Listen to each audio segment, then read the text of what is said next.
Pernahkah kamu mencium wangi surga? Dari dalam kobaran api dan minyak mendidih, kisah ini bukan dongeng, ini nyata, dan Rasulullah SAW bersaksi mencium harumnya. Sebelum lanjut, jangan lupa tekan tombol like, subscribe, dan aktifkan lonceng notifikasi. Karena setiap pekan kita akan menyelami kisah luar biasa yang penuh hikmah dan pelajaran iman.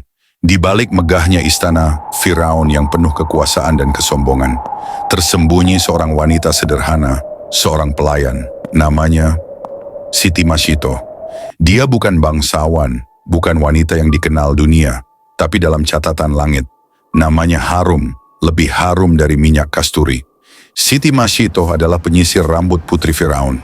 Setiap hari ia bekerja dalam diam, tapi diamnya bukan karena takut, melainkan karena ia menyimpan rahasia besar, iman kepada Allah. Suatu hari saat menyisir rambut putri Firaun, sisirnya jatuh ke lantai. Sambil memungutnya, tanpa sadar dia berkata, "Bismillah, dengan nama Allah." Sang putri kaget. "Apa yang kau ucapkan?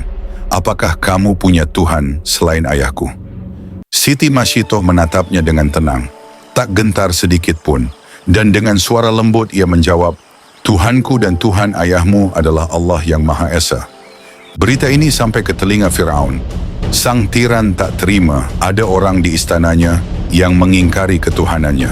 Firaun mengancam, dia menyiksa, tapi tak sekalipun Siti Masito goyah.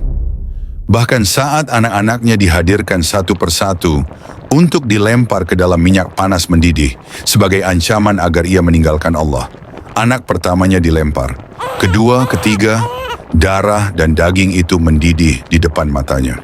Ketika tinggal bayi terakhir yang masih menyusu, hatinya sempat goyah. Tapi tiba-tiba, dengan izin Allah, bayi itu berbicara. "Wahai ibuku, bersabarlah. Sesungguhnya engkau berada di atas kebenaran." Dengan dada yang lapang, Siti Masito maju dan terjun ke dalam kobaran minyak itu. Tubuhnya hancur, tapi jiwanya terbang menuju tempat yang dijanjikan. Dan yang luar biasa, ribuan tahun setelah itu, ketika Rasulullah SAW menjalani Isra Mi'raj, beliau mencium bau harum yang sangat wangi. Beliau bertanya kepada malaikat Jibril, "Wangi apa ini, wahai Jibril?"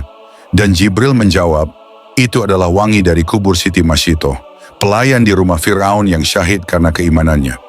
Sahabatku, kisah ini mengajarkan kita bahwa keimanan bukan soal status, bukan soal jabatan, tapi soal hati yang teguh pada Allah.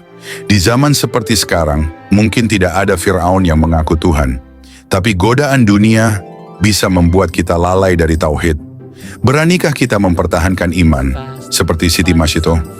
Kalau kamu merasa kisah ini menggugah hati, jangan lupa klik like, tulis amin di komentar sebagai tanda cinta pada orang-orang beriman, dan subscribe agar kamu nggak ketinggalan kisah luar biasa lainnya. Sampai jumpa di video berikutnya. Wassalamualaikum warahmatullahi wabarakatuh.